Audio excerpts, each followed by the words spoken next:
Welcome back to the Midnight Library, where the world's most fascinating non-fiction books are transformed into calming bedtime stories, perfect for winding down and inviting gentle learning as you drift off to sleep.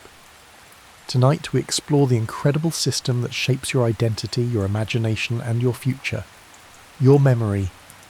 This story is based on The Complete Guide to Memory by Dr. Richard Restak, a leading neurologist and expert on the human brain. He takes us through the science, history and habits that influence memory and shows how you can nurture and protect it, at any age, wherever you're listening from tonight. A city high-rise, a country home, a long flight, or a quiet hotel room. We're glad you're here. Let your body settle, your breath slow and your mind relax. Let's begin. Chapter 1. The nature of forgetting. You've probably experienced it. A name on the tip of your tongue, a misplaced set of keys. A grocery item you meant to remember, but didn't. It's easy to feel uneasy in those moments. But the truth is, most of the time, these lapses are not signs of cognitive decline. They're just part of how memory works. Memory is not a perfect recording device. It's not a video archive. It's a reconstruction.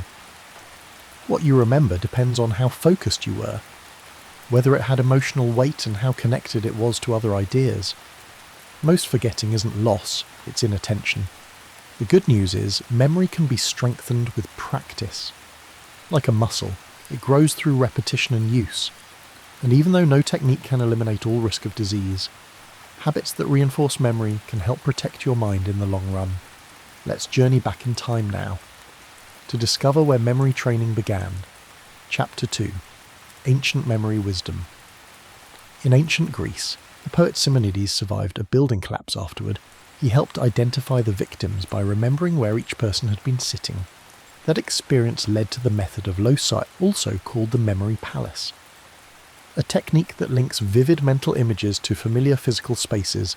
Imagine placing a banana in your sink and sudi, a snowman in your hallway, or a lion on your balcony. The more absurd or emotional the image, the more likely you are to recall it.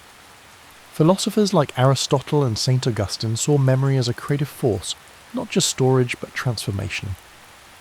During the Renaissance, scholars revived visual techniques. Giulio Camillo built a conceptual memory theatre, designed like an amphitheatre, filled with astronomical and religious symbols. Each area helped users organise and retrieve knowledge.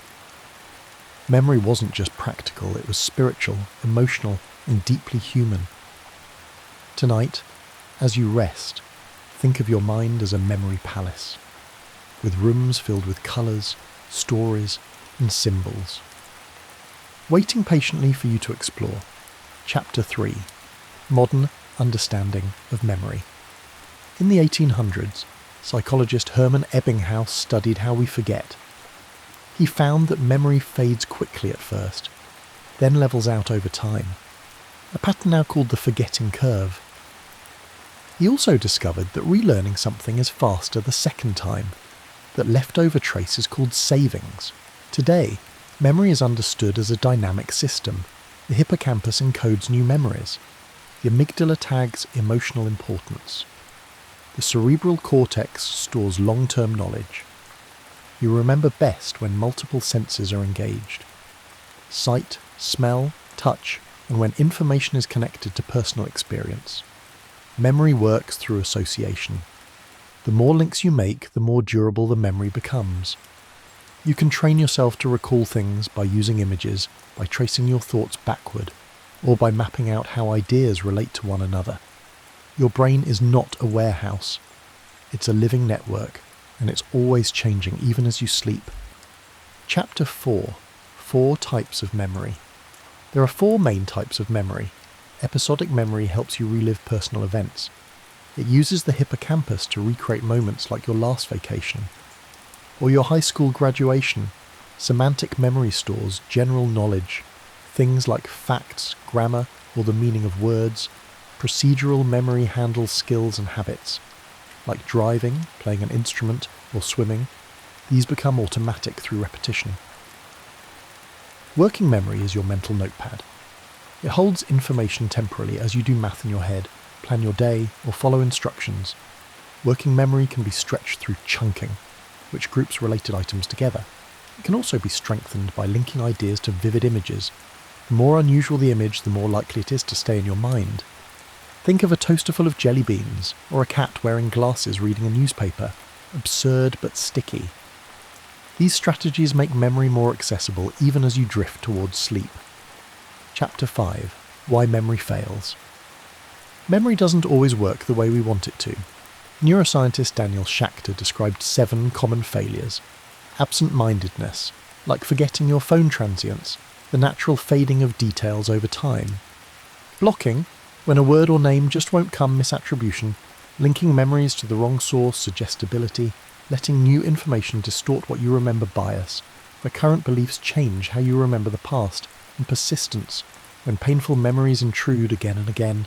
To these, Dr. Restak adds 3 modern challenges: technological distortion from outsourcing memory to phones and apps, distraction, which scatters focus and weakens retention, and depression, which lowers the energy needed to recall information. These are not signs of personal failure. They are part of being human, and many can be softened with mindful habits. As you listen now, you're gently training your brain to recall, associate, and store just by being present. Chapter 6. Building a Better Memory. So how do you protect your memory? You don't need expensive tools or software. You already have everything you need. Sleep is essential. During deep sleep, the brain consolidates memories, turning short-term experiences into lasting impressions. Even short naps can improve recall. Movement also helps. Daily walks, dancing, stretching, all support brain health and memory strength. A memory-friendly diet includes leafy greens, legumes, berries, and healthy fats. Mediterranean and Mind diets are linked to reduced cognitive decline. Dark chocolate, fermented foods, and folate-rich vegetables have special benefits. Caffeine can support memory in moderation, but alcohol is increasingly linked to memory damage, especially in older adults. And the way you use your phone matters. If you snap photos but stay mentally engaged, your memory improves, but if you disconnect, the memory weakens. Stay connected to the moment, even in rest, even now. Chapter 7. Memory and Creativity. Memory does more than store the past, it creates the future. The Chemist.